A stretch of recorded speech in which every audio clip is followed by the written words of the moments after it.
All right, 7. Here we go.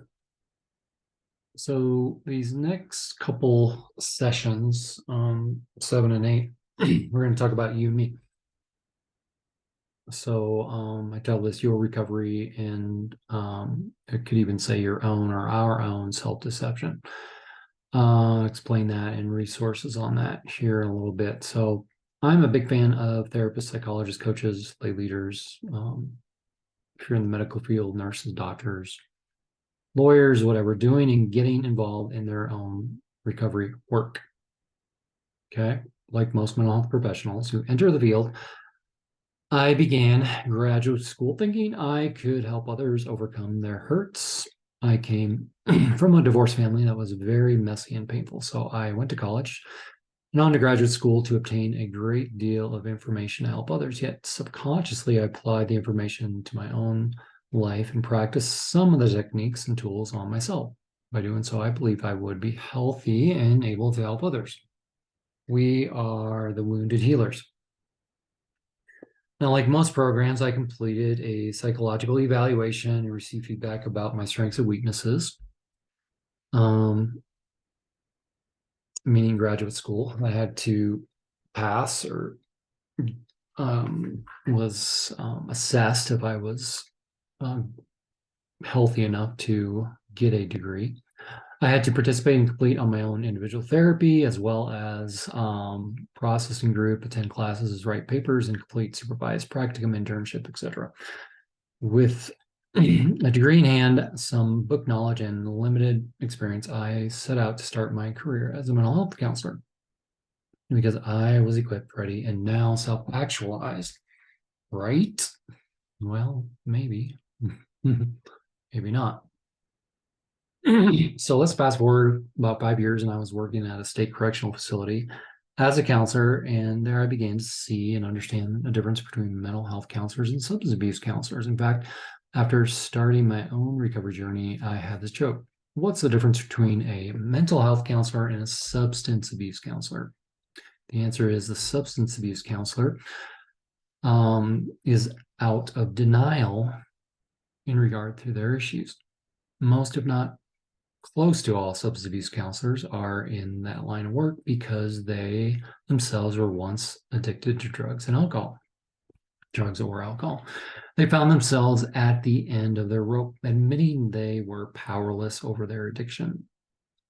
And where are those words from? All recovery addicts who have completed the 12-step program know this is step 1 of the 12 steps.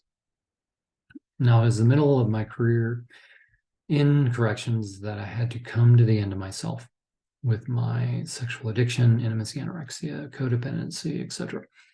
Excuse me. I began to discover the miracle of the 12 steps. All the work, individual counseling and processing groups I did in graduate school were nothing compared to the 12 steps in self-actualization. I gained by going through them. I realized I was more messed up than the clients I was trying to help. No wonder so few got better or returned for more than a few sessions. And I was noticing this early in my career. Subconsciously, my clients knew what I myself didn't even know. So you see, this is the self-deception of those of us who have gone through a mental health program. We counselors, psychologists are told and believe we can help others when we have done very little to work on ourselves. You see, mental health programs often deceive the student by teaching and making one think you cannot have any beliefs while serving clients you see in your office. You should have no opinion and make no judgments to help the client discover themselves. Now, for the most part, I agree with this. However, if you think for a second, you can leave your beliefs, values, moral compass, life experiences, feelings, hurts, traumas, and abuses at the door, and don't believe that it's going to influence you as a counselor. I believe you are dangerous to your clients, because if you do not know what you believe or why you believe it, you're going to have clients who may not share your values and need to be referred to another therapist. Okay.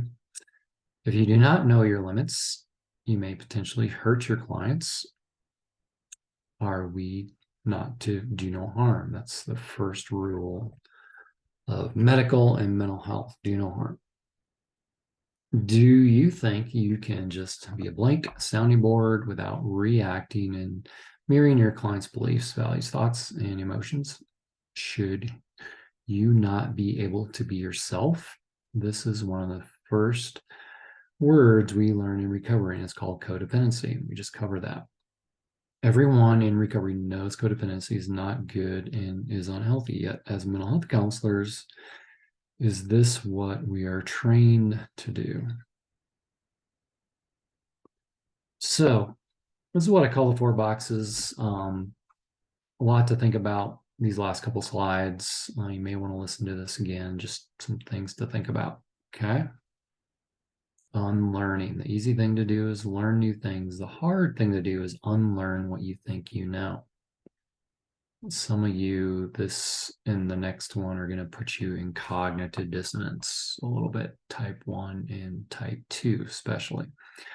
Type 2, if you don't remember what those are, go back to level 1 training. So the 4 boxes, this is a resource, the Bonds That Make Us Free by Terry Warner, and Leadership and Self-Deception, The Anatomy of Peace by the Arbinger Institute. Highly recommend these books. Really, really good. In that material, they talk about the 4 boxes. We get caught in box number 1 is I deserve blank. I deserve to be happy. I deserve to be loved, respected. I am better than my clients. Okay. Some of you, maybe I'm worse than my clients, or I must be seen as by my clients. And you can feel this to any part of your life, personally, professionally. Things you do believe you deserve, you're better than, not as good as, or I'm worse than, or I must be seen as in your personal life, professional life, family life. Okay. Fill in the blank. Notice how all of these are driven by the ego. Talked extensively about the ego, level 1. Egoic attachment to control how others see us. Egoic attachment to outcome and control. Okay. Ego is always attached to outcome, labels, titles. You're a therapist now, you're a psychologist, you're a coach. Ego loves that stuff. Okay. Don't let it trick you. Okay. I tell all my clients, I'm in recovery too, still. I'll always be one choice away from a relapse. Okay. Keeps me on the straight and narrow. Okay. I've had to make amends with clients, groups, individuals, things that put my ego aside and have made mistakes. Okay. We have to practice what we teach. And if you can't get out of these 4 boxes, you will struggle. So something else I've noticed is what I call the faith freaks and the faith weak.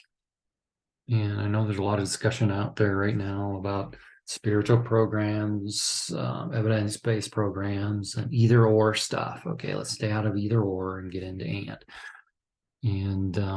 And is wiser. Okay, we can learn from both. So now I know this is going to get a lot of my colleagues upset and offended, especially those who have never personally completed this 12-step program.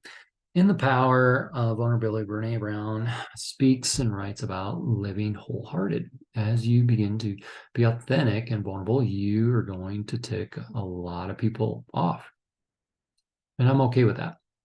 This article, this is a blog you can go read on our website. This article is going to tick off a lot of people, especially my most unhealthy colleagues, as it will not make sense to them. They will be the ones commenting and emailing me about my wrongness. Those of you who have done recovery step work, they get it. And this information will make sense to you. This article is not meant to be about right or wrong, rather about what is wise or foolish. Let's start with my conservative colleagues on the right who are considered the faith freaks. They believe faith, prayer, deliverance, and Jesus will heal them, yet they have done no work in recovery, all faith and no works. To this group, the 12 steps are secular and not spiritual enough. To my liberal colleagues on the left, you are not off the hook either. They are what I would refer to as faith weak, and it's all about works. They believe in more therapy, more knowledge, more techniques, more science, more evidence-based, and that faith is for fools. This group believes the 12 steps is too spiritual, and faith-based program is a swear word to this group or this camp. So finding the middle, in the middle of these two extremes is, say it with me, I believe, recovery. There it is. Recovery is the healthy balance and the middle of these two extremes. Both have what the other needs. The faith weak needs to do the work, and the faith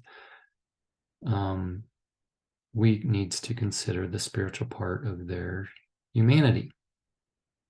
Our humanity is made up of physical, emotional, sexual, relational, and spiritual. Those of us in recovery know we are not just human having a spiritual experience. We are spiritual beings having a human experience.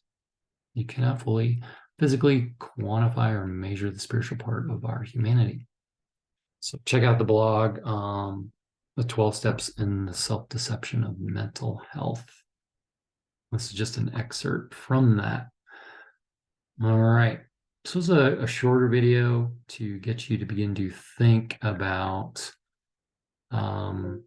your self-deception. Am I deceiving myself? We're going to get in this deeper in session 8. Again, those 4 boxes. Is your ego telling you to deserve, or you're better than, or worse than, or I must be seen as? Do some journaling on this. Do some reflection. All right. We will see you in the next video.